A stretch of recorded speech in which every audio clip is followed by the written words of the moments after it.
Hello good morning Har Har Mahadev. કેમ છો તમે બધા? આઈ હોપ મજામાં છો. આજે ચલો આપણા દેશી દાંતણ જે તમને ખબર છે કે આપણા બધા મને બહુ જ હું ક્યાંક બી જવું એટલે આવ્યા જ કરું. એકે બિચારો બ્રશ લઈને આવ્યો તો પર એનું પોપટ થઈ ગયું.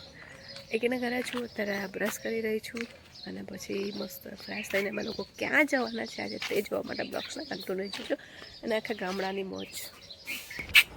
તો જો અહીંયા મારા ભૈલું એટલે અહીંયા આ લોકોની પહેલાં મસ્તી ચાલુ છે. ખ્વાહિશને ઉઠાડે છે જેમ કે આના દર વખતે નાટક જ થાય છે. શું ઉઠતી નહીં, આ લોકો મસ્તી કરે છે અને એકે મારા માટે અહીંયા મસ્ત નાસ્તા લઈને બેઠો છે. બિચારો મારો વેઇટ કરતો હતો ભૈલું. તો ચાલો મેં કીધું આપણે નાસ્તો કરી લઈએ. ભગવાન અમારા બંનેની જોડી આવી બનાવી રાખે કેમ કે મને બહુ જ પ્રેમ કરે છે. હું બહુ જ લકી છું કે મને મહાદેવે આવો ભાઈ આપ્યો છે.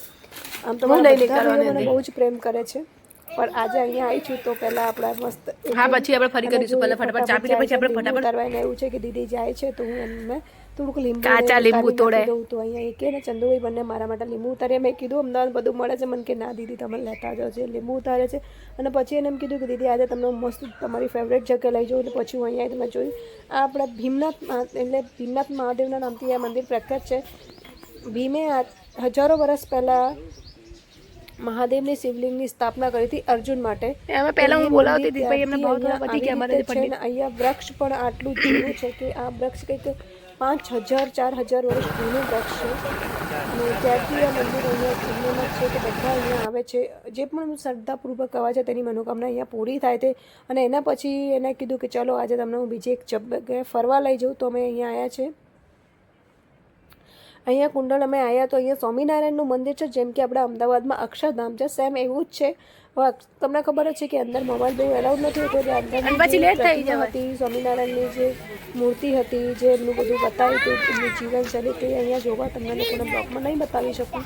તેના માટે રિયલી સ્ટોરી પર તમને લોકોને હું અહીંયા બહારનું જે છે તે બધું બતાવી દઉં છું. અને મારા ખ્વાહિશ મેડમ છે તે અહીંયા જો એન્જોય કરી રહ્યા છે, મોજ મળી રહ્યા છે. અને અહીંયાથી પછી આજે મારે જવાનું છે ઘરે. આજે મહાદેવની પણ અહીંયા બહુ મોટી પ્રતિમા બનાવેલી છે. આ સ્વામિનારાયણની પણ પ્રતિમા છે. અહીંયા આ બહારનું જે લોકેશન છે તે હું તમને બતાવું છું.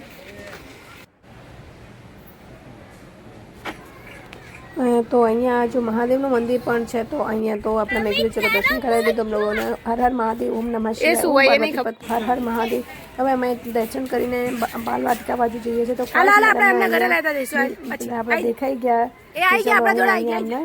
પહેલાં હિંચકો નાખ્યો સ્વામિનારાયણજીને. તો હિંચકો નાખવા ગઈ છે નીલકંઠજીને અને હિંચકો નાખીને પછી અહીંયા આવશે તો આપણે અહીંયા એને બાલવાટિકા લઈએ છીએ. અહીંયા મોરને બધું પણ બહુ છે. તો જતી રહ્યા ગુફા અંદર. એના પછી મને એટલું જો અહીંયા તમને લોકોને પણ બતાવું છું કે અહીંયા મોર બેઠું છે ને અમારા ખ્વાહિશ મેડમ એમ કહે છે કે શું છે મોર એટલે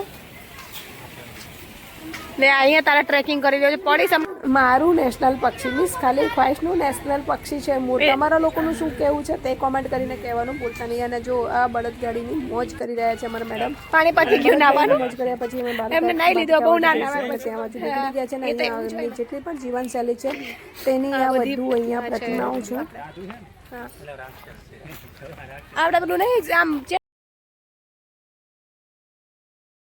અહીંયા જો અમારે ખ્વાહિશ મેડમ અને એમના મામાઓની મોજ ચાલી રહી છે. આ જો ચંદુ મામા એના ડીગોમાં હિંચકો નાખી રહ્યા છે અને હું અને એકે અહીંયા મસ્ત બેહીને વાતો કરી રહ્યા છે. અને હવે આગળ અમારે જવાનું છે ઘરે. તો ચલો અમે અહીંયાથી નીકળીશું બહાર અને પછી અમે જઈશું ઘરે કેમ કે લેટ થાય છે ને કાલે ખ્વાહિશની એક્ઝામ પર છે. આવા જ બ્લોગ્સ જોવા માટે રાધા ચેનલને સબસ્ક્રાઈબ કરજો અને લાઇક કોમેન્ટ કરવાનું ભૂલતા નહીં. Thank you for watch, like comment and share. Har Har Mahadev. Please support કરીને રાખો ને. અહીંયા મેં ચણિયાચોળી જોઈ લીધી તો મેં કીધું ચાલો આપણા ચણિયાચોળી જોઈ લઈએ. મને ચણિયાચોળી ગમી છે. જો પ્રાઇસ એ સેટ થશે તો આપણે અહીંયાથી લેતા જઈશું અને નહીં તો પછી આપણે અમદાવાદથી લઈશું. અને હું અહીંયાથી નીકળી તો અહીંયા મેં જોયું કે હજુ પણ કેટલું પાણી ભરાયું છે. ઓ બાપરે, વરસાદ બંધ થયા અઠવાડિયાથી ઉપર થઈ ગયું ને અહીંયા વરસાદના પાણી તો જો જેમ કે અહીંયા દરિયો તો અહીંયા જ આવી ગયું છે.